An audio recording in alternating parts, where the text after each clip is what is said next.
This is your weekly rundown of Episode Heresy, Week 1, starting on February 4th. This week sees the release of Act 1 of Episode Heresy, where Guardians will be tasked with boarding Oryx's Dreadnaught and locating the missing Echo. This act will introduce a new 3-player activity, set within the Dreadnaught patrol zones called the Nether, where Guardians can fight in random and varied encounters with different events and objectives every time. Inside the Nether, players will find unique modifiers and stackable buffs called boons that increase your power over time. These come in minor, major and corrupted versions, and can be hidden in chests and urns throughout the Dreadnaught. The Nether has 3 modes: the Nether Exploration for those solo types who want to just explore the Dreadnaught, a match-made mode on baseline advanced difficulty, and an expert version. This episode will also see 3 new subclass aspects added to our Guardians. For the Arc Warlock, Ionic Sentry, for the Arc Titan, Storm's Keep, and for the Void Hunters, On the Prowl. We also have a selection of new and returning weapons. We have the new Primary Ammo Arc Exotic Trace Rifle, Lodestar, the new Strand Exotic SMG, Barrow Dyad, the new Legendary Strand Support Frame Auto Rifle, Adamantite, the new Legendary Arc Area Denial Frame Grenade Launcher, Psychopomp, and more in the Heretical set.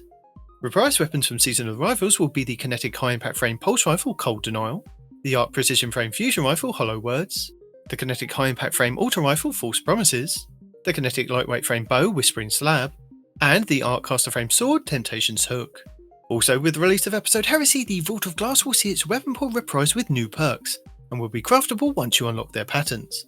This episode's artifact is the Tablet of Ruin, which will have Unstoppable Linear Fusion Rifle, and Glaive, Anti-Barrier Sidearm and Sniper, and Overload Machine Gun.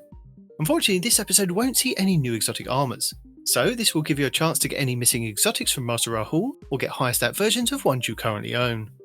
For this episode, Bungie's latest collaboration will make you feel like you're in a galaxy far, far away, as we have the Imperial armour sets inspired by Star Wars, the Covert Ranger set for Hunters inspired by the Elite Death Troopers, the Royal Protector set for the Warlocks inspired by the Royal Guard, and the Shock Enforcer set for the Titans inspired by the classic Stormtroopers. This upcoming Friday at Reset on February 7th, Guardians from around the world will have the chance to become Legend and battle in the Sundered Doctrine dungeon race, which takes place on Seventh Throne World in Rorke's Pyramid Ship.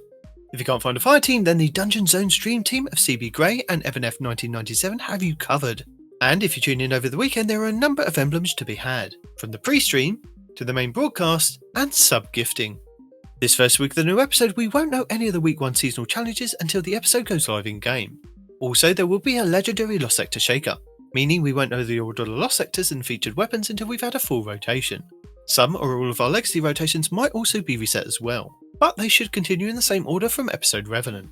From Act 3 of Episode Revenant, we have the new exotic mission Kell's Fall, where you can earn the new Void Exotic Shotgun Slayer's Fang, and new Prison of Elders challenge Kell's Vengeance, which can be found over in the Last City for 2 to 3 players. Act 2 of Episode Revenant brought with it the Tomb of Elders, and Contest of Elders over in the Last City, which can be accessed after you complete the initial steps of Act 2. Also available for a weekly Pinnacle is the Salvation's Edge raid, over in the Pale Heart, and new dungeon Vesper's Host, which can be found over on Europa, with the exotic sniper rifle Icebreaker up for grabs. Over in the Last City we have Onslaught Salvation, which can be accessed after you complete the initial steps of the opening act of Revenant. This new version of Onslaught brings with it new defences, 3 new maps and new enemies to fight. You can select from Widow's Court, Eventide Ruins and Kell's Grave, either normal or expert. Also, the original Onslaught has been updated to include some of the new additions. Located in the Vanguard playlist, the featured Onslaught map this week will be Mothyards, with a Fallen War Priest kicking off the boss rotation. In the Last City on the Helm, the exotic mission Encore is still available, with 2 difficulty options, normal and expert. Also, from Episode Echoes, we have the 3 new Battleground activities, Delve, Conduit and Core, with Enigma Protocol and Breach Executable. The Expert Battlegrounds will start this week's rotation with Core.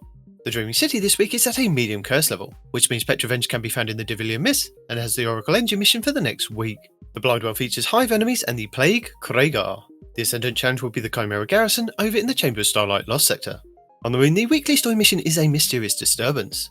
The Trove Guardian is located in the Anchor of Light, while the Wandering Nightmare is the Fallen Council in Archer's Line. Nightmare hunts Dydron, Servitude, Tanix, Isolation and Scolus Pride. The Altars of Sorrow start this week's rotation with the Nightmare of Zydron and the Heretic Rocket Launcher.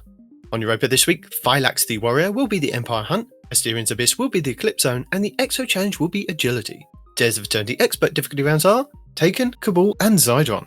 The Scatterhorn armor set and the Perfector's armor set will be available in Dares of Eternity with Weapon Set 2. Scathelock, Extraordinary Rendition, Brass Attacks, Threaded Needle, Code Duello, Imperial Needle, Far Future, Honor's Edge, Distant Terminus, Interference 6, Shepherd's Watch, and Annual Skate.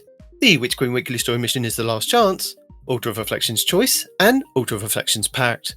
The Wellspring activity will start the week on attack, with the Kinetic Bow, Feltar Diddle, and Borgon Hive Knight as the boss. The Lightfall Weekly Mission is Downfall, the Partition Mission will be Ordnance, and the Vex Incursion will be Umshire Park.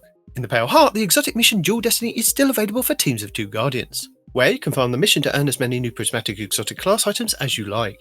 The Final Shakes Cooperative Focus campaign mission this week will be Iconoclasm.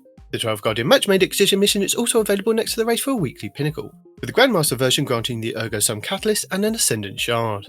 The Salvation's Edge Raid Challenge this week is the 3rd encounter repository called Balanced Diet. The Root of Nightmares Raid Challenge this week is the 2nd encounter Scission called Crossfire. The Val the Disciple Challenge this week is the 3rd encounter The Upender called Defense is Down. The Vault of Glass Challenge this week is the 2nd encounter Oracles called The Only Oracle for You. The Deep Zone Crypt Challenge this week is the 1st encounter Crypt Security called Red Rover. And the last Swiss Challenge this week is the 5th encounter Riven called Strength of Memory. Featured Pinnacle Raid 1 will be Kingsfall over in the Legends tab, and featured Pinnacle Raid 2 will be the Garden of Salvation over on the Moon, with all challenges available for all encounters, with the exotic Scout Rifle Touch of Malice being farmable from the final boss in Kingsfall, and the exotic Trace Rifle Divinity being acquired via completing the raid puzzles in Garden. Also, the Garden of Salvation weapons are now craftable, with the red borders being farmable for the week. Plus, you can grab a quest from Hawthorne in the Tower for a guaranteed red border on a full completion. Pinnacle Dungeon 1 will be the Pit of Heresy on the Moon, and Pinnacle Dungeon 2 will be the Spire of the Watcher over on the Throneworld. The exotic mission rotator will be Vox Obscura, with the Dead Messenger exotic grenade launcher being the main reward. The Season of the Risen's weapon set, plus the Tusk Allegiance armor set. The exotic missions The Whisper and 0 Hour will also be available in the Legends tab. Our featured Nightfall this week won't be available until the episode goes live in-game, along with the featured Adept weapon for the week. The 6v6 playlist should be Control. The 6v6 Quickplay mode should be Momentum Control, with Survival in the 3v3 playlist. But there will be no Trials of Osiris at the weekend, due to the rework and featured dungeon race. Still available is the Destiny 10th Anniversary in-game celebration event, and don't forget to keep an eye on Zer this Friday at Reset to see if he's offering another chance to grab a random rolled exotic class item for 41 strange coins. And that's it for the first week of the Final Shape episode Heresy. Thank you for watching. Allons-y.